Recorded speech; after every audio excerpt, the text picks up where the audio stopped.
ನಾವು ಕಳೆದ ವಾರಗಳಲ್ಲಿ ರೂತಳ ಗ್ರಂಥದಿಂದ ಕೆಲವೊಂದು ಸತ್ಯಾಂಶಗಳನ್ನು ಅರ್ಥೈಸಿಕೊಳ್ಳುವುದಕ್ಕಾಗಿ ದೇವರಾತ್ಮನು ನಮಗೆ ಸಹಾಯ ಮಾಡಿದನು. ರೂತಳ ಗ್ರಂಥ ಕೇವಲ 4 ಅಧ್ಯಾಯ ಇದ್ದು ಅದರಲ್ಲಿ 85 ವಾಕ್ಯಗಳು ನಾವು ಇರುವುದನ್ನು ನೋಡಿದ್ದೇವೆ.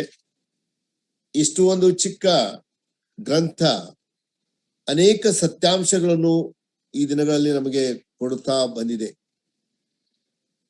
ಹಳೆ ಒಡಂಬಡಿಕೆಯಲ್ಲಿದ್ದಂತ ಈ ಗ್ರಂಥ ನ್ಯಾಯಸ್ಥಾಪಕರ ಕಾಲದಲ್ಲಿ ನಡೆದಂತ ಒಂದು ಘಟನೆಯನ್ನು ಉಲ್ಲೇಖಿಸುವುದಾಗಿದ್ದರೂ ಅದರಲ್ಲಿ ಕ್ರಿಸ್ತಿಯ ಜೀವಿತ, ಒಬ್ಬ ವಿಶ್ವಾಸಿ ಹಾಗೂ ಸಭೆ ಮತ್ತು ಸ್ವತಃ ಕರ್ತನಾದ ಯೇಸು ಕ್ರಿಸ್ತನ ಆ ಛಾಯೆಯನ್ನು ಈ ಚಿಕ್ಕ ಒಂದು ಗ್ರಂಥದಲ್ಲಿ ನಾವು ಅಧ್ಯಯನ ಮಾಡಬಹುದಾಗಿದೆ.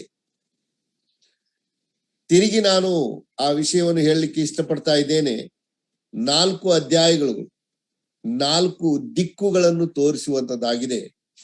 ಅಷ್ಟೇ ಅಲ್ಲ, 4 ಸುವಾರ್ತೆಯಲ್ಲಿ ನಮ್ಮ ಕರ್ತನಾದ ಯೇಸು ಕ್ರಿಸ್ತನ ಜೀವನವನ್ನು ತೋರಿಸುವಂತಹ ಈ ಚಿಕ್ಕ ಗ್ರಂಥ 1, 2, 3, 4 ಅಧ್ಯಾಯಗಳು ಕ್ರಮವಾಗಿ ಮತ್ತಾಯ, ಮಾರ್ಕ, ಲೂಕಸ್ ಮತ್ತು ಯೋಹಾನನ ಸುವಾರ್ತೆಗಳನ್ನು ಅದನ್ನು ಕ್ಲುಪ್ತವಾಗಿ ನಾವು ಇದರಲ್ಲಿ ಯೇಸು ಕ್ರಿಸ್ತನ ಜೀವನವನ್ನು ನೋಡಲಿಕ್ಕೆ ಸಾಧ್ಯ. ಹೇಗೂ ನಾವು ಕಳೆದ ಬಾರಿಗೆ 3ನೇ ಅಧ್ಯಾಯದಲ್ಲಿ ಧ್ಯಾನ ಮಾಡುತ್ತಾ ಇದ್ದೆವು. 3ನೇ ಅಧ್ಯಾಯದ ವಿಶೇಷತೆ ಬಿಡುಗಡೆಯಿಂದಲೇ ಸುರಕ್ಷತೆ. ಬಿಡುಗಡೆ ಆದರೇನೆ ನಮಗೆ ಸುರಕ್ಷತೆ ಇರುವಂತದ್ದು. ಅದನ್ನು ಆತ್ಮಿಕ ರೀತಿಯಲ್ಲಿ ನೀವು ಅರ್ಥೈಸಿಕೊಳ್ಳುವುದಾದರೆ ರಕ್ಷಣೆ ಹೊಂದಿದವರಿಗೆ ಮಾತ್ರ ಒಂದು ಸುರಕ್ಷತೆ ಇದೆ. ರಕ್ಷಣೆ ಹೊಂದಿದವರಿಗೆ ಮಾತ್ರ ಒಂದು ನಿರೀಕ್ಷೆ ಇದೆ. ರಕ್ಷಣೆ ಹೊಂದಿದವರಿಗೆ ಮಾತ್ರ ಪರಲೋಕ ಸ್ವಾಸ್ಥ್ಯ ಇರುವಂತದ್ದಾಗಿದೆ. ಹಾಗಾದ್ರೆ 3ನೇ ಅಧ್ಯಾಯದಲ್ಲಿ ಅಂಥ ಒಂದು ಸನ್ನಿವೇಶ ನಾವು ಏನು ನೋಡಲಿಕ್ಕೆ ಸಾಧ್ಯ ಎಂದು ಆಲೋಚನೆ ಮಾಡುತ್ತಾ ಇದ್ದ ಹಾಗೆ ರೂತಳು ಮತ್ತು ಬೋವಜನ ಒಂದು ಸಂಬಂಧ ನಾವು ಕರ್ತನಾದ ಯೇಸು ಕ್ರಿಸ್ತನು ಮತ್ತು ಸಭೆಯ ಸಂಬಂಧವನ್ನು ಅಲ್ಲಿ ನೋಡುತ್ತೇವೆ. ಹೇಗೂ ಸಭೆ ಎಂದು ಹೇಳುವಾಗ ವಿಶ್ವಾಸಿಗಳು ಇಲ್ಲದೆ ಸಭೆ ಇಲ್ಲ. ಹಾಗಾಗಿ ವೈಯಕ್ತಿಕವಾಗಿ ಒಬ್ಬ ವಿಶ್ವಾಸಿಯ ಜೀವಿತವನ್ನು ಸಹ ನಾವು ಅಲ್ಲಿ ಗಣನೆಗೆ ತರುವುದು ಒಳ್ಳೆಯದು. ನಾವು ರೂತಳ ಗ್ರಂಥ 3ನೇ ಅಧ್ಯಾಯ ಅದರಲ್ಲಿ 10, 11, 12 ವಾಕ್ಯಗಳನ್ನು ಓದಿಕೊಳ್ಳೋಣ. ರೂತಳ ಗ್ರಂಥ 3ನೇ ಅಧ್ಯಾಯ 10, 11, 12 ವಾಕ್ಯಗಳು. ಆಗ ಅವನು, ನನ್ನ ಮಗಳೇ, ಯೆಹೋವನಿಂದ ನಿನಗೆ ಆಶೀರ್ವಾದ ಉಂಟಾಗಲಿ. ನೀನು ಬಡವರೂ ಐಶ್ವರ್ಯವಂತರೂ ಆದ ಯವನಸ್ಥರನ್ನು ನೋಡಿ ಹೋಗಲಿಲ್ಲ. ಈಗ ನಿನ್ನ ಪತಿ ಭಕ್ತಿಯು ಮುಂಚಿಗಿಂತ ವಿಶೇಷವಾಗಿ ಪ್ರತ್ಯಕ್ಷವಾಯಿತು. ನನ್ನ ಮಗಳೇ, ಈಗ ಭಯಪಡಬೇಡ. ನೀನು ಗುಣವಂತೆ ಎಂಬುದು ಊರಿಗೆಲ್ಲ ಗೊತ್ತದೆ. ಆದದರಿಂದ ನೀನು ಹೇಳಿದ್ದನ್ನೆಲ್ಲ ಮಾಡುವೆನು. ನಾನು ಸಮೀಪ ಬಂದು ಎಂಬುದು ನಿಜ. ಆದರೂ ನನಗಿಂತ ಸಮೀಪನಾದವನು ಒಬ್ಬನಿರುತ್ತಾನೆ. ದೇವರು ಈ ವಾಕ್ಯಗಳನ್ನು ಆಶೀರ್ವದಿಸಲಿ. ಇಲ್ಲಿ ಓದಿದಂತಹ ಈ ವೇದ ಭಾಗದಲ್ಲಿ ನಿಮ್ಮ ಗಮನಕ್ಕೆ ಬಂದಿರುವಂತಹ ಆ ಎಲ್ಲ ಅಂಶಗಳನ್ನು ನಾನು ಸ್ವಲ್ಪದರಲ್ಲಿಯೇ ವಿವರಿಸುವುದಾದರೆ, ಈಗಾಗಲೇ ರೂತಳು ಬೋವಜನ ಇದ್ದಂತ ಹೊಲಕ್ಕೆ ಬಂದಿದ್ದಾಳೆ. ಈ 3ನೇ ಅಧ್ಯಾಯ ಒಂದು ರಾತ್ರಿಯ ಜಾವದ ಘಟನೆಯನ್ನು ನೀವು ಇದರಲ್ಲಿ ನೋಡಬಹುದು. ಪ್ರತಿಯೊಂದು ಅಧ್ಯಾಯಕ್ಕೆ ಒಂದು ಕಾಲ ಸಮಯ ಅದಕ್ಕೆ ಸೀಮಿತವಾಗಿರುವಂತದ್ದಾಗಿ. 1ನೇ ಅಧ್ಯಾಯ 10 ವರ್ಷಗಳ ಒಂದು ಕಾಲ. 2ನೇ ಅಧ್ಯಾಯದಲ್ಲಿ ಒಂದು ಪೂರ್ಣ ದಿನ ಅಥವಾ ಬೆಳಿಗ್ಗೆಯಿಂದ ಸಾಯಂಕಾಲದವರೆಗೆ ಇರುವಂತಹ ಒಂದು ಕಾಲ. 3ನೇ ಅಧ್ಯಾಯದಲ್ಲಿ ರಾತ್ರಿಯ ಒಂದು ಜಾವ ನೀವು ಗಮನಿಸಬಹುದು. ಅದೇ ರೀತಿಯಾಗಿ 4ನೇ ಅಧ್ಯಾಯದಲ್ಲಿ 1 ಗಂಟೆ ಕಾಲ ಅಥವಾ 1 ವರ್ಷದ ಕಾಲ ನೀವು ಅಲ್ಲಿ ನೋಡಬಹುದು. ಹೇಗೂ ಈ ಕಾಲಘಟ್ಟ ಕೆಲವೊಂದು ವಿಷಯಗಳನ್ನು ನಮಗೆ ತಿಳಿಯಪಡಿಸುವಂತದ್ದಾಗಿದೆ. ಈ 3ನೇ ಅಧ್ಯಾಯ ಕರ್ತನಾದ ಯೇಸು ಕ್ರಿಸ್ತನು ಶಿಲುಬೆಯ ಮರಣ, ಆ ಶಿಲುಬೆಯಲ್ಲಿ ಆತನು ಅನುಭವಿಸಿದಂತಹ ದುಃಖ ವೇದನೆ, ಆತನು ಆ ಕಾರ್ಗತ್ತಲಿನಲ್ಲಿ ದೇವರ ನ್ಯಾಯ ತೀರ್ಪುವಿಕೆ, ಈ ವಿಷಯಗಳನ್ನು ಈ ಅಧ್ಯಾಯಕ್ಕೆ ಹೋಲಿಕೆಯಾಗಿ ನಾವು ಅರ್ಥೈಸಿಕೊಳ್ಳುವುದಕ್ಕೆ ತುಂಬಾ ಸಹಾಯಕವಾಗಿದೆ. ಅಲ್ಲಿ ಒಬ್ಬ ವಿಶ್ವಾಸಿಯ ಅಥವಾ ಒಬ್ಬ ವ್ಯಕ್ತಿಯ ರಕ್ಷಣೆಯ ಅನುಭವ ಹೇಗೆ ಆಗಲಿಕ್ಕೆ ಸಾಧ್ಯ ಅದನ್ನು ನಾವು ಗಮನಿಸಬಹುದು. ಇಲ್ಲಿ ರಾತ್ರಿ ಜಾವದಲ್ಲಿ ರೂತಳು ಭೋಜನ ಹೊಲಕ್ಕೆ ಬಂದಿದ್ದಾಳೆ. ಆ ಸಮಯ ಕತ್ತಲೆ ಆಗಿರುವ ಒಂದು ಸಮಯವಾಗಿದ್ರು ಯಾರಿಗೂ ತಿಳಿಯದೆ, ಭೋಜನಿಗೂ ಗೊತ್ತಿಲ್ಲ, ಅಂತ ಸಮಯದಲ್ಲಿ ಹೊಲದಲ್ಲಿ ಬಂದ. ನಾವು ಕಳೆದ ಬಾರಿಗೆ ಅವೆಲ್ಲ ವಿಷಯಗಳನ್ನು ನೋಡಿದ್ದೇವೆ. ಈ ಒಂದು ಹೊಲದಲ್ಲಿ ಬರುವಂಥದ್ದು ಮತ್ತು ಅಲ್ಲಿ ಭೋಜನ ಹತ್ರ ಸಮಯ ಕಳೆಯುವಂಥದ್ದು, ಇದು ಕೇವಲ ಅಲ್ಲಿ ಗನಿಷ್ಠ ಸಂಬಂಧ, ನಿಕಟ ಸಂಬಂಧವನ್ನು ಸ್ಥಾಪಿಸುವುದಕ್ಕಾಗಿ ರೂತಳು ಪ್ರಯಾಸ ಪಡುತ್ತಾ ಇರುವುದನ್ನು ನಾವು ನೋಡ್ತಾ ಇದ್ದೇವೆ. ಹೀಗೆ ನಾವು ಒಬ್ಬ ವ್ಯಕ್ತಿ ಸುವಾರ್ತೆಯನ್ನು ಕೇಳಿದ ಮೇಲೆ ಆತನು ಕರ್ತನಾದ ಯೇಸು ಕ್ರಿಸ್ತನೊಂದಿಗೆ ಒಂದು ನಿಕಟ ಸಂಬಂಧಕ್ಕಾಗಿ, ಸಮೀಪದ ಸಂಬಂಧಕ್ಕಾಗಿ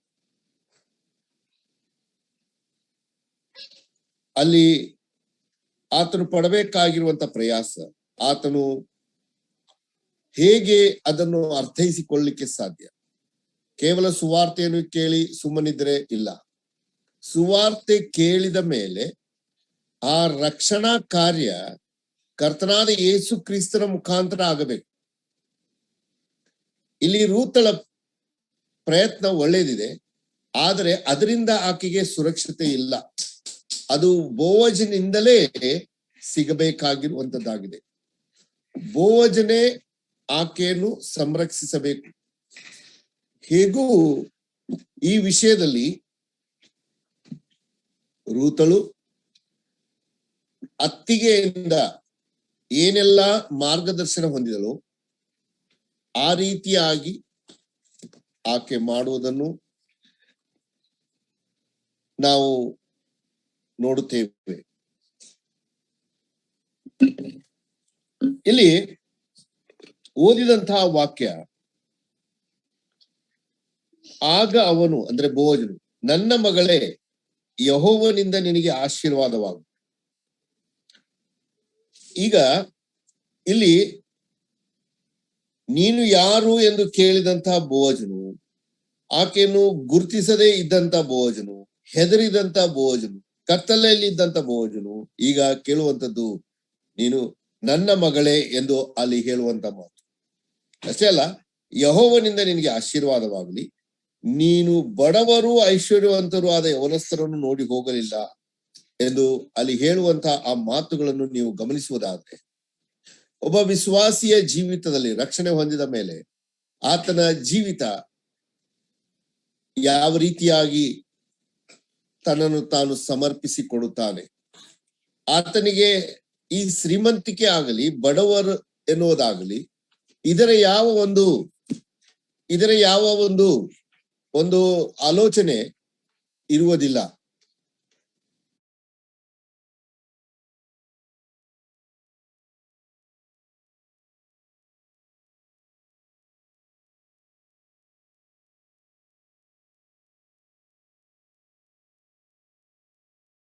ಕ್ಷಮಿಸಬೇಕು.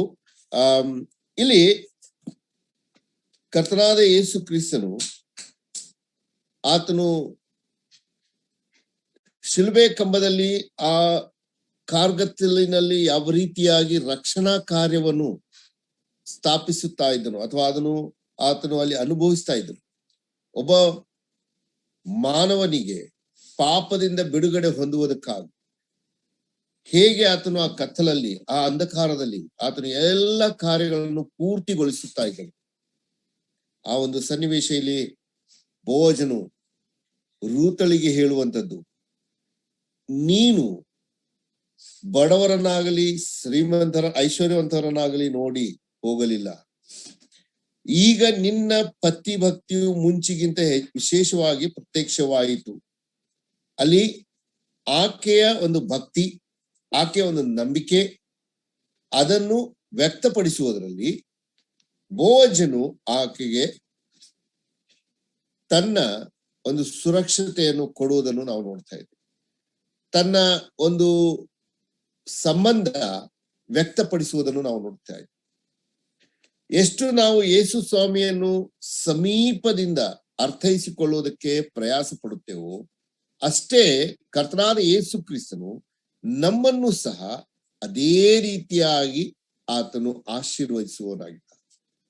ನಾವು ಆತನನ್ನು ಅರಿಯುವುದೇ ನಮಗೆ ಇನ್ನೂ ಹೆಚ್ಚಿನ ಆಶೀರ್ವಾದ ಉಂಟಾಗುವಂತದಾಗಿ. 12ನೇ ವಾಕ್ಯದಲ್ಲಿ,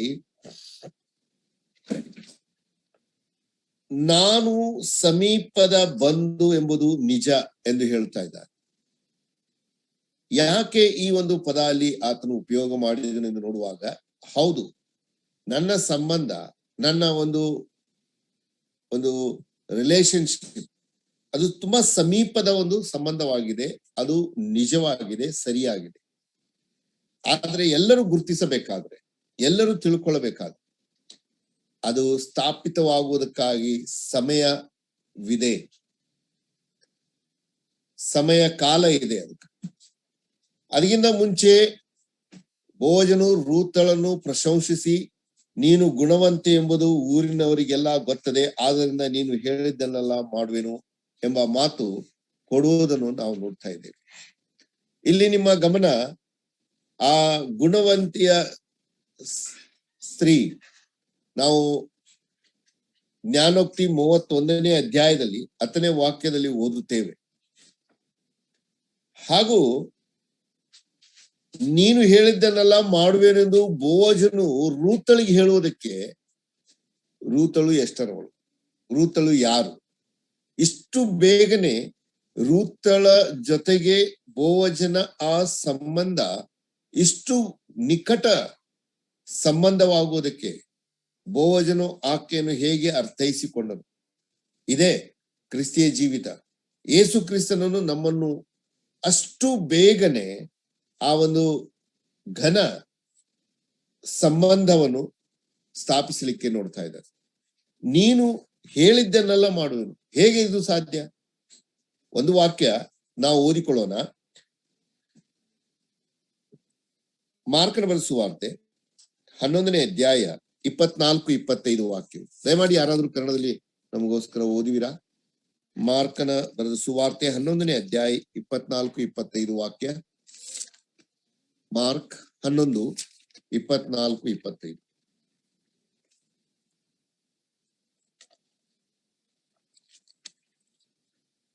ಆದ ಕಾರಣ ನೀವು ಪ್ರಾರ್ಥನೆ ಮಾಡಿ ಏನೇನು ಬೇಡಿಕೊಳ್ಳುತ್ತೀರೋ ಅದನ್ನೆಲ್ಲ ಹೊಂದಿದ್ದೇವೆ ಎಂದು ನಂಬಿರಿ, ಅದು ನಿಮಗೆ ಸಿಕ್ಕುವುದೆಂದು ನಿಮಗೆ ಹೇಳುತ್ತೇನೆ. ಇದಲ್ಲದೆ ನೀವು ನಿಂತುಕೊಂಡು ಪ್ರಾರ್ಥನೆ ಮಾಡುವಾಗೆಲ್ಲ ಯಾರ ಮೇಲೆ ಏನಾದರೂ ವಿರೋಧವಿದ್ದರೆ ಅದನ್ನು ಅವರಿಗೆ ಕ್ಷಮಿಸಿದರೆ ಪರಲೋಕದಲ್ಲಿರುವ ನಿಮ್ಮ ತಂದೆಯು ಸಹ ನಿಮ್ಮ ತಪ್ಪುಗಳನ್ನು ನಿಮಗೆ ಕ್ಷಮಿಸಿ ಬಿಡುವನು ಅಂದನು. ಇಲ್ಲಿ ಕರ್ತನಾದ ಯೇಸು ಕ್ರಿಸ್ತನು ತಾನೇ ಹೇಳಿದಂತ ಮಾತು, ನೀವು ಪ್ರಾರ್ಥನೆ ಮಾಡಿ ಏನೇನು ಬೇಡಿಕೊಳ್ಳುತ್ತೀರೋ ಅದನ್ನೆಲ್ಲ ಹೊಂದಿದ್ದೇವೆಂದು ನಂಬಿರಿ. ಅದರ ಅರ್ಥ, ನೀನು ಬೇಡಿಕೊಳ್ಳುವುದನ್ನೆಲ್ಲ ನಾನು ಹಾಗೆ ಮಾಡುವೆನು. ನಾವು ಹೊಂದಿದ್ದೇವೆ ಎಂದು ನಂಬಿ ಪ್ರಾರ್ಥನೆ ಮಾಡುವಾಗ ಅದು ನಮಗೆ ದೊರಕುವಂತದ್ದಾಗಿ. ಇದರಲ್ಲಿ ಕರ್ತನ ಚಿತ್ತ, ಕರ್ತನ ಮಹಿಮೆಗೋಸ್ಕರ ನಾವು ಬೇಡುವಾಗ ಕರ್ತನ ಅದನ್ನು ನಮಗೆ ಕೊಟ್ಟೇ ಕೊಡ್ತಾನೆ ಎಂದು ಈ ವಾಕ್ಯದ ಅರ್ಥವಾಗಿದೆ. ಅದನ್ನು ನಾವು ಹೊಂದಿದ್ದೇವೆ ಎಂದು ಆ ನಂಬಿಕೆ ನಮ್ಮಲ್ಲಿ ಬರ್ಬೇಕಾದ್ರೆ ನಾವು ಕರ್ತನನ್ನು ಅಷ್ಟು ಸಮೀಪದಿಂದ ತಿಳ್ಕೊಳ್ಳುವವರು ಆಗಿರ್ಬೇಕು. ತುಂಬಾ ಸಾರಿ ಮನೆಯಲ್ಲೇ ನೋಡ್ರಿ, ಮಕ್ಕಳು ತಂದೆ ತಾಯಿಗಳ ಹತ್ರ ಹೋಗಿ ಬೇಡುವಾಗ ಕೆಲವೊಂದು ಸಾರಿ ತಂದೆ ತಾಯಿಗಳು ಅವರಿಗೆ ಕೊಡುವುದಿಲ್ಲ.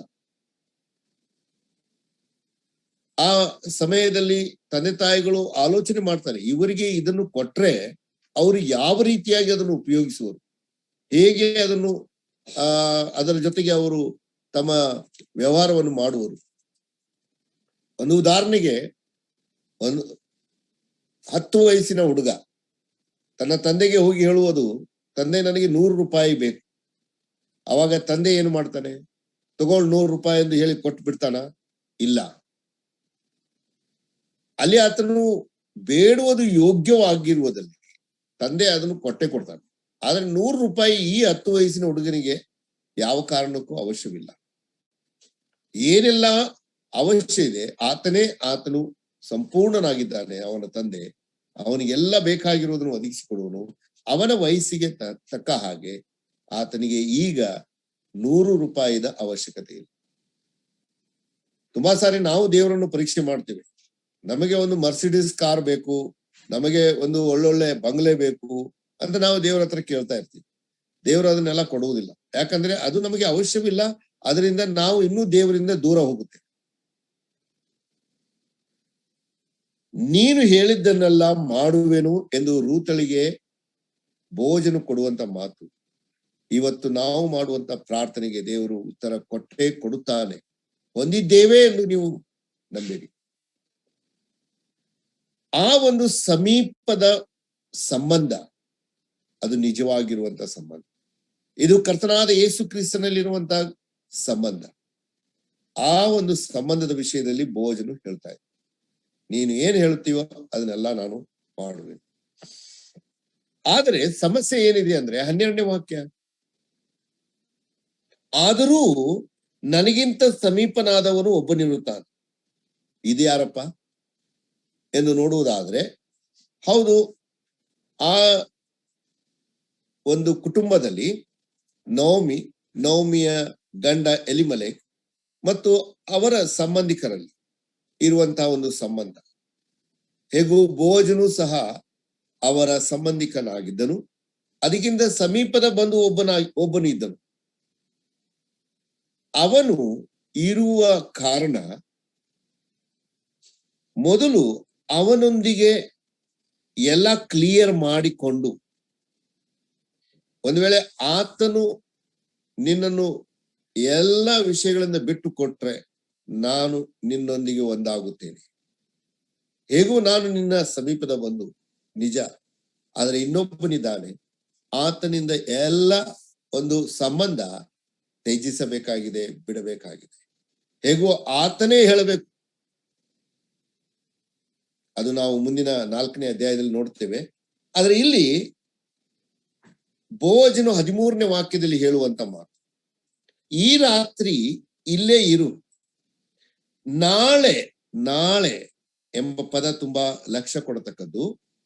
ನಾಳೆ ಎಂದು ಹೇಳುವಾಗ ರಾತ್ರಿ ಕಳೆದ ಮೇಲೆ ಅವನು ಅಂದ್ರೆ ಇನ್ನೊಬ್ಬನು ಮೈದುನ ಧರ್ಮವನ್ನು ನಡೆಸಿದರೆ ಸರಿ, ಇಲ್ಲವಾದ್ರೆ ಯೆಹೋವನಾಣೆ, ನಾನೇ ಅದನ್ನು ನಡೆಸುವೆನು, ಬೆಳಗಾಗುವ ತನಕ ಇಲ್ಲೇ ಮಲಗಿಕೋ ಎಂದು ಹೇಳಿದನು. ರೂತಳಿಗೆ ಕೊಡುವಂತ ಆದರಣೆ, ರೂತಳಿಗೆ ಕೊಡುವಂತ ಸುರಕ್ಷತೆ, ರೂತಳಿಗೆ ಕೊಡುವಂತ ಒಂದು ನಿರೀಕ್ಷೆ, ಆಕೆಗೆ ಕೊಡುವಂತಹ ಒಂದು ವಾಗ್ದಾನದ ಮಾತುಗಳು. ಇದೇ ರೀತಿಯಾಗಿ ಕರ್ತನಾದ ಯೇಸು ಕ್ರಿಸ್ತನು ಶಿಲುಬೆ ಕಂಬದಲ್ಲಿ ಆತನು ತನ್ನ ಪ್ರಾಣವನ್ನು ಕೊಟ್ಟು ನಮಗೋಸ್ಕರ ಆತನು ಒಂದು ನಿರೀಕ್ಷೆಯನ್ನು ಕೊಟ್ಟಿದ್ದಾನೆ. ಆತನು ಮಾಡಿದಂತ ವಾಗ್ದಾನ, ನಾನು ಹೊರಟು ಹೋಗಿ ನಿಮಗೋಸ್ಕರ ಸ್ಥಳವನ್ನು ಸಿದ್ಧ ಮಾಡಿ ತಿರುಗಿ ಬಂದು ನಿಮ್ಮನ್ನು ಕರ್ಕೊಂಡು ಹೋಗುತ್ತೇನೆ, ವಾಗ್ದಾನ. ಈ ಒಂದು ವಾಗ್ದಾನವೇ ಇಲ್ಲಿ ಬೋವಜನು ರೂತಳಿಗೆ ಹೇಳ್ತಾ ಇರುವಂಥದ್ದು. ಇವತ್ತು ಕರ್ತನಾದ ಯೇಸು ಕ್ರಿಸ್ತನು ಪ್ರತಿಯೊಬ್ಬ ವಿಶ್ವಾಸಿಗೆ ಅಥವಾ ಈ ರೀತಿಯಾಗಿ ಹೇಳ್ಬೋದು ಪ್ರತಿಯೊಂದು ಸಭೆಗೆ ಹೇಳುವಂತ ಈ ಮಾತು. ಇಲ್ಲಿ ನಾವು ಗಮನ ಕೊಡತಕ್ಕದ್ದು, ನಾಳೆ ಎಂದು ಹೇಳುವಾಗ, ಈ ನಾಳೆ ಎಂದು ಹೇಳುವಂಥದ್ದು ಅದು ಎಂದಿಗೂ ಬರುವಂಥದ್ದಲ್ಲ. ನೀವು ನಾಳೆ ದಿನ ನಾವು ಎಲ್ಲರೂ ಭೇಟಿ ಆಗೋದಾದ್ರೆ ಆ ದಿನ ನಾವು ನಾಳೆ ಎಂದು ಹೇಳಲಿಕ್ಕಿಲ್ಲ, ಅದನ್ನು ಬಿಟ್ಟು ಮರುದಿನವೇ ನಾಳೆ ದಿನವಾಗುವಂಥದ್ದು. ಹೀಗೆ ನಾಳೆ ನಾಳೆ ನಾಳೆ ಎಂದು ಹೇಳುವಂಥದ್ದು ಅದು ಮುಂದೆ ಮುಂದೆ ಹೋಗುವಂಥದ್ದಾಗಿದೆ. ಕರ್ತನಾದ ಯೇಸು ಕ್ರಿಸ್ತನು ಹೇಳಿದನು, ನಾನು ಹೊರಟು ಹೋಗುತ್ತೇನೆ, ಸ್ಥಳ ಸಿದ್ಧ ಮಾಡಿ ತಿರುಗಿ ಬಂದು. ಆ ತಿರುಗಿ ಬರುವಂತ ದಿನ ಯಾವುದೆಂದು ಹೇಳಲಿಲ್ಲ. ಅದು ನಾಳೆ ಆಗಿದೆ, ಅಥವಾ ಆತನು ಬರುವುದು ಅದು ನಿಶ್ಚಯವಾಗಿದೆ. ನಾಳೆ ಎಂದು ಹೇಳುವಾಗ ಅದು ಬೆಳಗಿನ ಜಾವ, ನಾಳೆ ಎಂದು ಹೇಳುವಾಗ ಒಂದು ಪ್ರಕಾಶಮಾನವಾಗಿರುವಂತ ದಿನ. ಹಾಗಾದ್ರೆ ಇವತ್ತು ಅದು ಕತ್ತಲೆ ಆಗಿದೆ. ಕತ್ತಲೆಯ ದಿನದಲ್ಲಿ ನಾವು ಜೀವಿಸ್ತಾ ಇದ್ದೇವೆ. ಒಂದು ವಾಕ್ಯ ನಿಮ್ಮ ಗಮನಕ್ಕೆ ನಾನು ತರಲಿಕ್ಕೆ ಇಷ್ಟಪಡ್ತಾ ಇದ್ದೇನೆ. ಹೇಗಿದೆ ಕ್ರಿಸ್ತಿಯ ಜೀವಿತ ನಮ್ಮದು ಎಂದು ನೋಡುವುದಾದ್ರೆ, ನಾವು ಹಿಂದಿನ ಕಾಲದಲ್ಲಿ ಹೇಗಿದ್ದೆವು ಮತ್ತು ಈಗ ನಾವು ಹೇಗಿರಬೇಕು.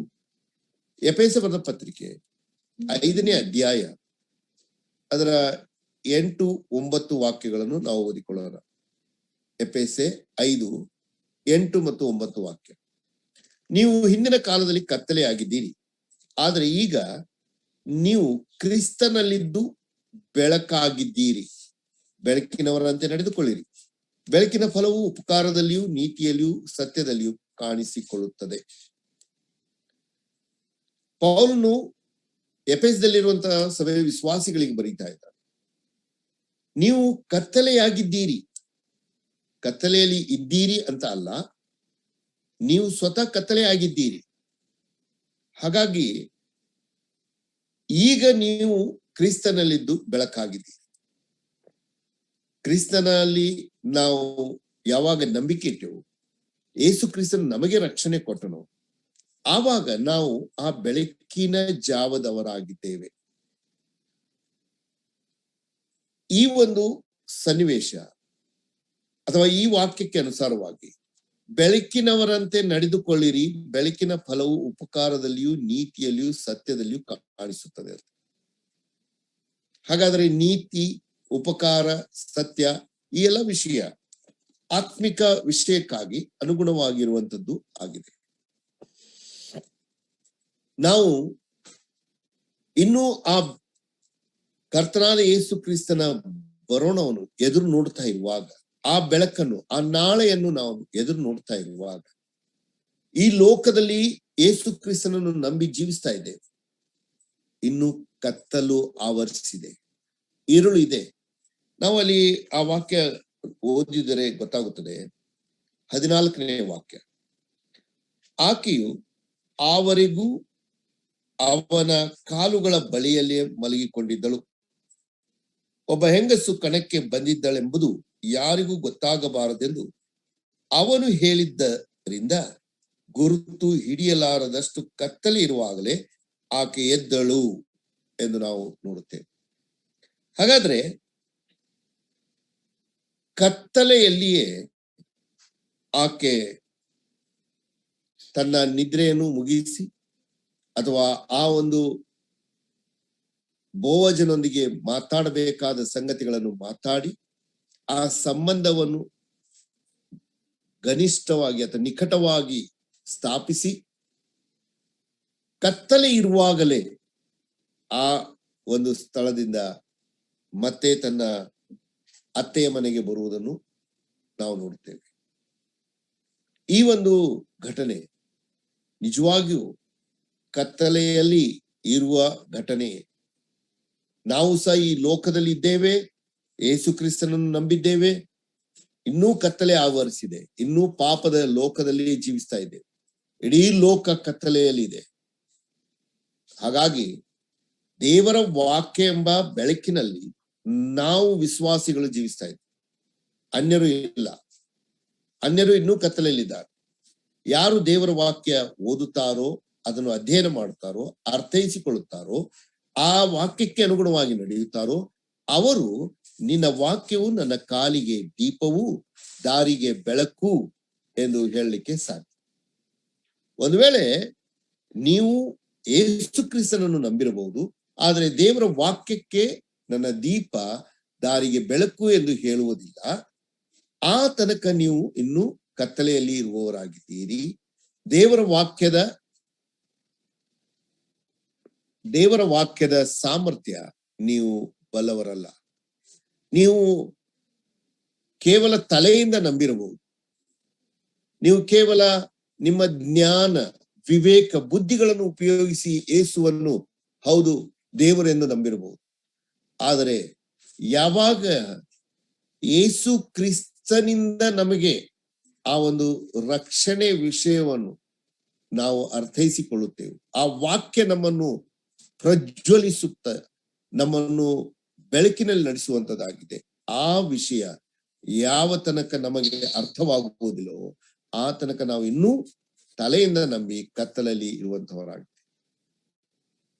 ಆ ಒಂದು ತಿಳುವಳಿಕೆ, ಬೆಳಕಿನಲ್ಲಿ ಇರುವಂತಹ ಒಂದು ತಿಳುವಳಿಕೆ, ದೇವರ ವಾಕ್ಯವನ್ನು ಅಧ್ಯಯನ ಮಾಡುವುದು. ರೂತಳು ಎದ್ದಳು ಮನೆಗೆ ಹೋಗಬೇಕಾಗಿದೆ, ಇನ್ನು ಕತ್ತಲೆ ಆವರಿಸಿದೆ. ಆ ಒಂದು ಸನ್ನಿವೇಶ ತುಂಬಾ ಒಂದು ಸೂಕ್ಷ್ಮವಾಗಿರುವಂತ ಸನ್ನಿವೇಶ, ಯಾರಿಗೂ ಗೊತ್ತಾಗಬಾರದು ಅಂತ ಒಂದು ಸನ್ನಿವೇಶದಲ್ಲಿ ರೂತಳು ಮತ್ತು ಬೋವಜನ ಘನಿಷ್ಠ ಸಂಬಂಧವನ್ನು ನಾವು ಅದರಿಂದ ವಾಕ್ಯ. ಆಗ ಅವನು ಆಕೆಗೆ, ನಾನು ರೂತಳ ಗ್ರಂಥ 3ನೇ ಅಧ್ಯಾಯ 15ನೇ ವಾಕ್ಯ, ನಿನ್ನ ಕಂಬಳಿಯನ್ನು ಹಾಸು ಎಂದು ಹೇಳಿ ಆಕೆ ಹಾಸಲು ಅದರಲ್ಲಿ 6 ಪಡಿ ಜವೆಗೋದಿಯನ್ನು ಹಾಕಿ ಹೊರಿಸಿದನು. ಆಕೆ ಊರೊಳಕ್ಕೆ ಹೋಗಿ ಅತ್ತೆಯ ಬಳಿಗೆ ಬಂದಾಗ ಅಲ್ಲಿ ನಾವು ನೋಡುವಂಥದ್ದು, ಬೋವಜನು ಬರಿಗೈಯಿಂದ ಆಕೆ ಹೋಗಬಾರದು, ಹೊಲಕ್ಕೆ ಬಂದು ಹೋಗಿದ್ದಾಳೆ. ಹಾಗೆ ಬಂದು ಹೋಗಿ ಮಾತಾಡಿ ಅರ್ಥೈಸಿ ಸಂಬಂಧಿ ಒಂದು ಸ್ಥಾಪಿಸಿ ಈಗ ಮನೆಗೆ ಹೋಗಬೇಕಾಗಿದ್ದಲ್ಲಿ ಆಕೆ ಬರಿಗೈಯಿಂದ ಹೋಗಬಾರದು. ಹಾಗಾಗಿ 6 ಪಡಿ ಜವೆಗೋದಿಯನ್ನು ಹೊರಿಸಿ ಕೊಡ್ತಾ ಇದ್ದಾರೆ. ನಾನು ಆಲೋಚನೆ ಮಾಡ್ತಾ ಇದ್ದೆ, ಈ 6 ಪಡಿ ಅಂದ್ರೆ ಏನಾಗಿರ್ಬೋದು. ದೇವರಾತ್ಮನ್ ನನಗೆ ಈ ರೀತಿಯಾಗಿ ಆಲೋಚನೆ ಕೊಟ್ಟನು. ಈ ಲೋಕ ಸ್ಥಾಪಿಸಿ ಇವತ್ತಿಗೂ ಹೆಚ್ಚು ಕಡಿಮೆ 6,000 ವರ್ಷಗಳಾಯಿತು.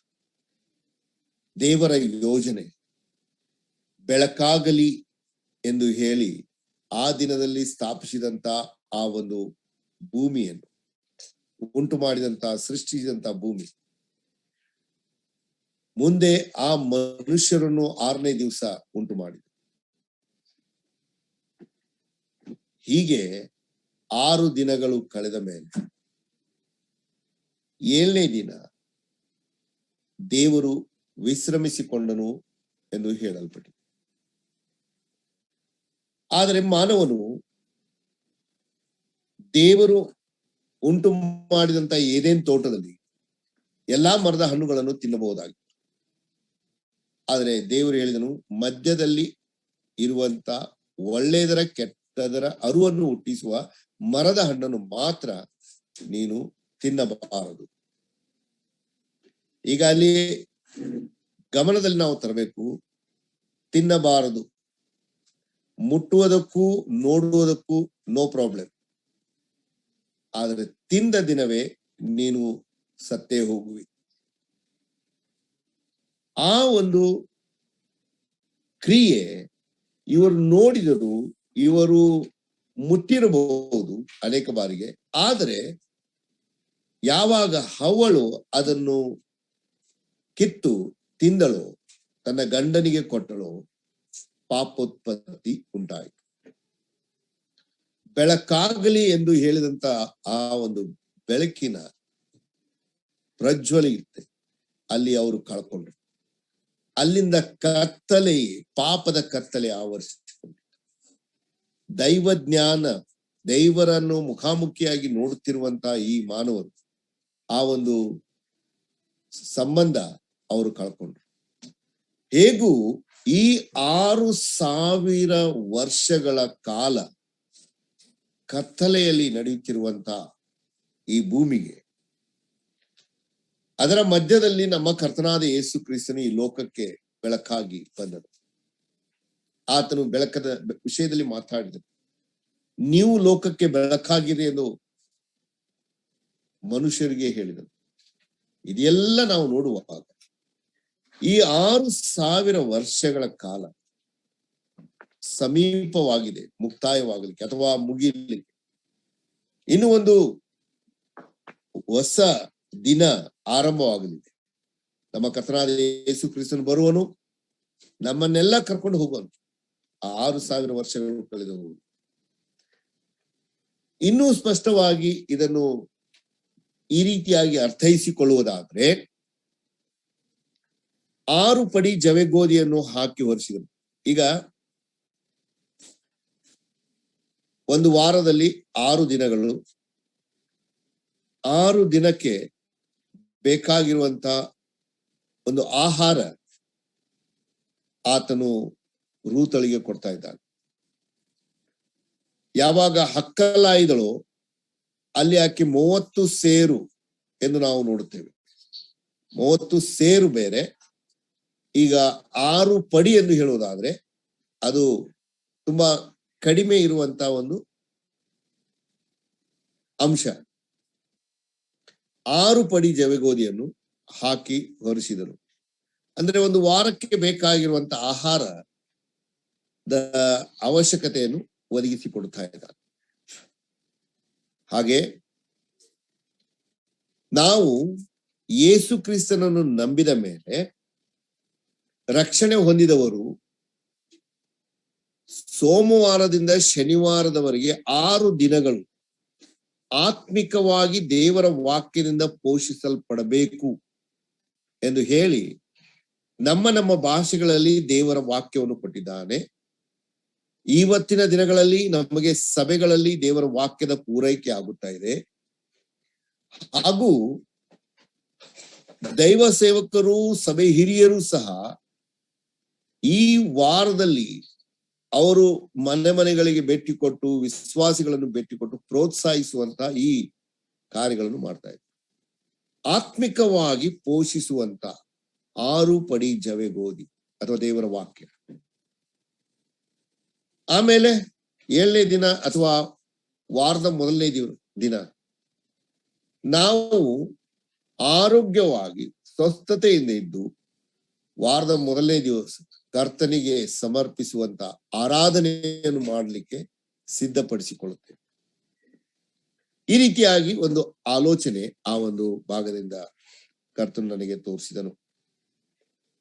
ಈಗ ಮನೆಗೆ ಸೇರಿದಂತಹ ರೂತಳು ಅತ್ತೆ ತುಂಬಾ ಲವಲವಿಕೆಯಿಂದ, ಆಸಕ್ತಿಯಿಂದ ಎದುರು ನೋಡ್ತಾ ಇದ್ದಾಳೆ.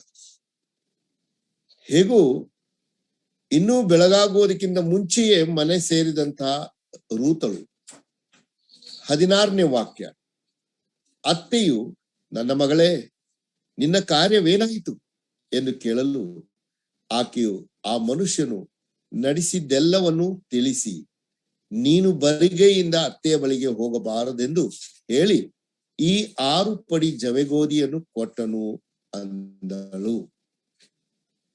ರೂತಳು ಅತ್ತೆ ಹೇಳಿದ ಹಾಗೆ ಹೊಲಕ್ಕೆ ಹೋಗಿದ್ದಳು.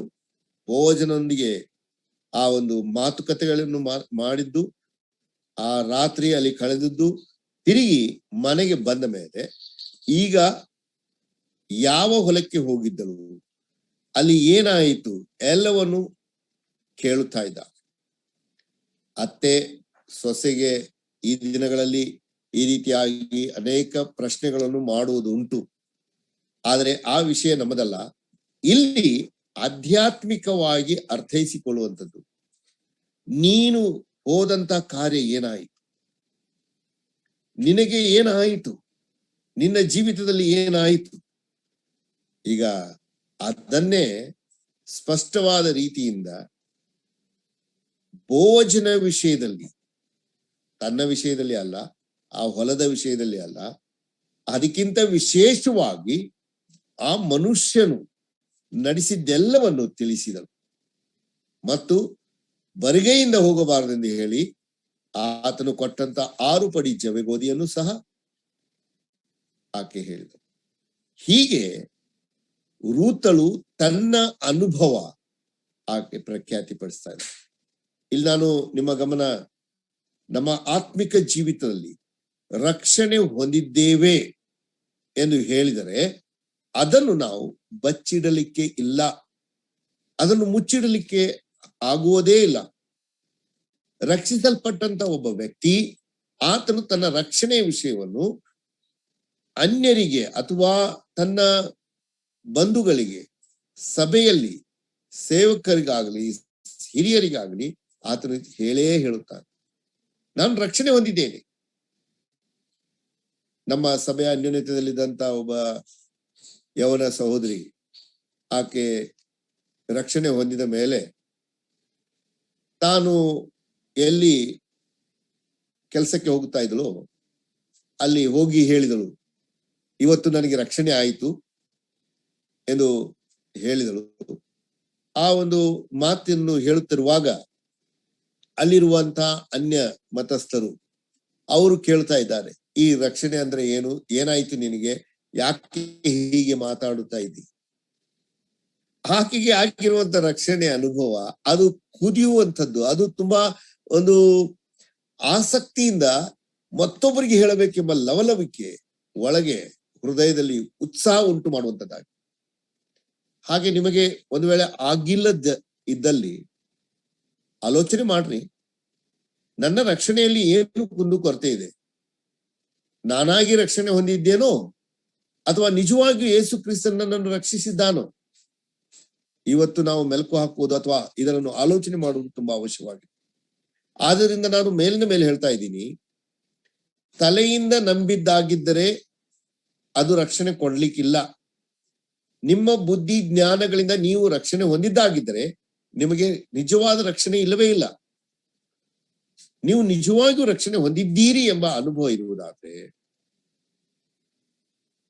ನಿಜವಾಗಿಯೂ ಅದನ್ನು ಬಚ್ಚಿಡಲಿಕ್ಕೂ ಆಗುವುದಿಲ್ಲ, ಅದನ್ನು ಹೇಳಿಕೊಳ್ಳದೇ ಇರುವಲಿಕ್ಕೂ ಆಗುವುದಿಲ್ಲ.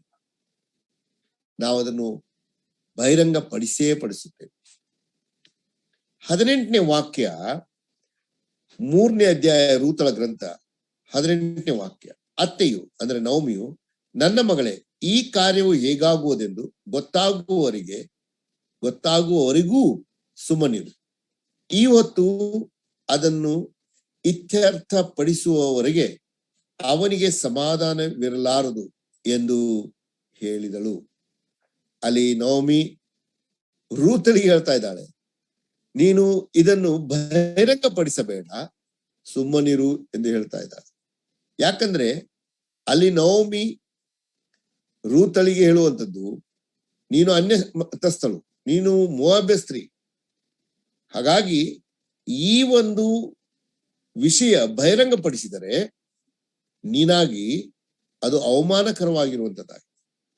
ಹಾಗಾಗಿ ನಿನ್ನ ಪರಿಚಯ ಎಲ್ಲರ ಮುಂದೆ ಆ ಬೋವಜನು ಹೇಳುವನು, ಆವಾಗ ಅದರಲ್ಲಿ ಒಂದು ಅದ್ಭುತ ಅಥವಾ ಎಲ್ಲರ ಮುಂದೆ ಒಂದು ಮಾನ ಸನ್ಮಾನ ಉಂಟು ಮಾಡುವಂಥದ್ದಾಗಿ. ಪ್ರಿಯರೇ, ನಿಜವಾಗಿಯೂ ಈ ರೀತಿಯಾಗಿ ನಾವು ಸಹ ನಮ್ಮಷ್ಟಕ್ಕೆ ನಾವು ಹೊಗಳಿಕೊಳ್ಳುವುದರಲ್ಲಿ ಏನು ಅರ್ಥ ಇಲ್ಲ. ಕರ್ತನು ನಮ್ಮನ್ನು ಹೊಗಳಬೇಕು, ಸ್ವಾಮಿ ನಮ್ಮ ಬಗ್ಗೆ ಮಾತಾಡಬೇಕು. ಕರ್ತನಾದ ಯೇಸು ಕ್ರಿಸ್ತನು ನಮ್ಮನ್ನು ಸನ್ಮಾನಿಸುವವನಾಗಿದ್ದಾನೆ. ನನ್ನನ್ನು ಸನ್ಮಾನಿಸುವವರನ್ನು ನಾನು ಸನ್ಮಾನಿಸುವೆನೆಂದು ಮೊದಲನೇ ಸಮುವೇಲದಲ್ಲಿ ನಾನು ಓದ್ತೇವೆ. ಹಾಗಾಗಿ ಇಲ್ಲಿ ನವಮಿ ರೂತಳಿಗೆ ಹೇಳುವಂಥದ್ದು ಸುಮ್ಮನಿರು. ಹಾಗಾದ್ರೆ ಆಕೆ ಮೌನತೆ ವಿಷಯ ಬೇರೆ ಆಗಿತ್ತು. ಇಲ್ಲಿ ಸುಮ್ಮನಿರು ಎಂದು ಹೇಳುವುದಕ್ಕೆ ಕಾರಣ, ನೀನು ಎಲ್ಲರಿಗೆ ಹೇಳ್ಕೊಂಡು ತಿರುಗಾಡಬೇಡ, ಬೋವಜನಿಗೆ ನನಗೆ ತುಂಬಾ ಘನಿಷ್ಠ ಸಂಬಂಧ ಇದೆ ಅಂತ, ಅದರಲ್ಲಿ ಅವಮಾನವಾಗಲಿಕ್ಕೆ ಸಾಧ್ಯತೆ ಇದೆ. ನೀನು ಹೇಳುವುದಕ್ಕಿಂತ ವಿಶೇಷವಾಗಿ ಬೋವಜನು ನಿನ್ನ ಬಗ್ಗೆ ಹೇಳಲಿ, ಆವಾಗ ನೋಡು ನಿನಗೆ ಮಾನ ಕೀರ್ತಿ ಸನ್ಮಾನ ಉಂಟಾಗುವಂತದ್ದಾಗಿ. ನಿನ್ನ ನಂಬಿಕೆ ಅದು ಪರೀಕ್ಷಿಸಲ್ಪಡುವುದು. ಮೊದಲನೇ ಪೇತ್ರ 1ನೇ ಅಧ್ಯಾಯ 7ನೇ ವಾಕ್ಯ ನಾವು ಅದನ್ನು ಓದಿಕೊಳ್ಳೋಣ. ಮೊದಲನೇ ಪೇತ್ರ 1ನೇ ಅಧ್ಯಾಯ ಅದರ 7ನೇ ವಾಕ್ಯ. ಅಲ್ಲಿ ನಂಬಿಕೆ ವಿಷಯದಲ್ಲಿ ಪೇತ್ರನು ತುಂಬಾ ಸ್ಪಷ್ಟವಾಗಿ ಬರೆಯುತ್ತಾರೆ. 1 ಪೇತ್ರ 1:7, ಬಂಗಾರವು ನಾಶವಾಗುವಂತದ್ದಾಗಿದ್ದರೂ ಅದನ್ನು ಬೆಂಕಿಯಲ್ಲಿ ಪುಟ ಹಾಕಿ ಶೋಧಿಸುವುದುಂಟಷ್ಟೇ.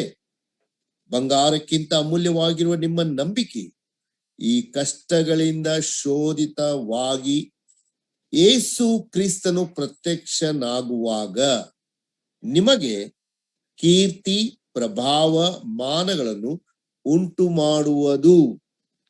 ನಾವು ಅಲ್ಲಿ ಲಕ್ಷ್ಯ ಕೊಡುವಂಥದ್ದು ಕೀರ್ತಿ ಪ್ರಭಾವ ಮಾನಗಳನ್ನು ಉಂಟು ಮಾಡುವುದು.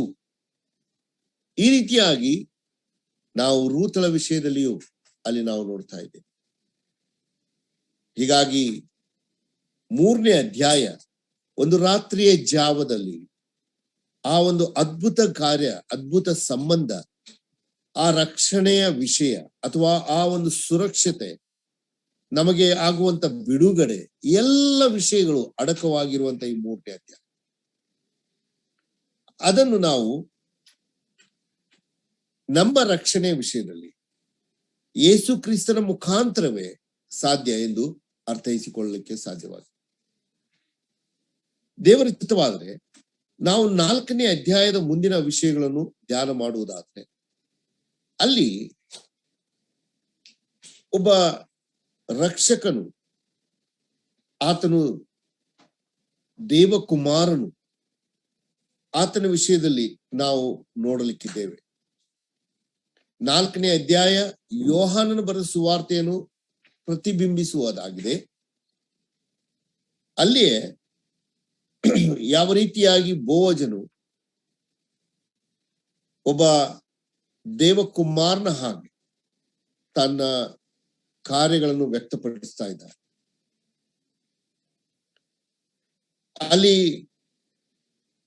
ತನ್ನ ಒಂದು ಸ್ವಾಸ್ಥ್ಯದಲ್ಲಿ ಭಾಗಿಯಾಗಿರುವಂತೆ ಅಥವಾ ಅನಾಥರಾಗಿರುವನು, ಅಬಲೆಯರಾಗಿರುವನು, ವಿಧವೆಯರನ್ನು ಪರಿಪಾಲಿಸುವಂತಹ ಬೋವಜನು, ಆತನ ಚಿತ್ರವನ್ನು ನಾವು ಈ 4ನೇ ಅಧ್ಯಾಯದಲ್ಲಿ ನೋಡಲಿಕ್ಕೆ ಸಾಧ್ಯ. ದೇವರ ಚಿತ್ತವಾದರೆ ಅದನ್ನು ನಾವು ಮುಂದಿನ ವಾರದಲ್ಲಿ ನೋಡ್ಲಿಕ್ಕಿದ್ದೇವೆ. ಈ 3ನೇ ಅಧ್ಯಾಯ ನಾವು ಕರ್ತನ ಒಂದು ರಕ್ಷಣಾ ಕಾರ್ಯವನ್ನು, ಶಿಲುಬೆಯ ಕಾರ್ಯವನ್ನು, ನಾವು ಯಾವ ರೀತಿಯಾಗಿ ರಕ್ಷಿಸಲ್ಪಟ್ಟೆವು ಎಂಬುದನ್ನು ಅರ್ಥೈಸಿಕೊಳ್ಳುವುದಕ್ಕೆ ಕರ್ತನು ನಮಗೆ ಕೃಪೆ ಕೊಟ್ಟಿದ್ದಾನೆ. ಒಂದು ವಾಕ್ಯ ಓದಿ ನಾನು ಮುಗಿಸ್ಲಿಕ್ಕೆ ಇಷ್ಟಪಡ್ತಾ ಇದ್ದೇನೆ. ಇಬ್ರಿಯರ ಗ್ರಂಥ 12ನೇ ಅಧ್ಯಾಯ 2ನೇ ವಾಕ್ಯ. ಇಬ್ರಿಯರ ಗ್ರಂಥ 12ನೇ ಅಧ್ಯಾಯ 2ನೇ ವಾಕ್ಯ, ಸುಪರಿಚಿತವಾಗಿರುವಂತಹ ವಾಕ್ಯ.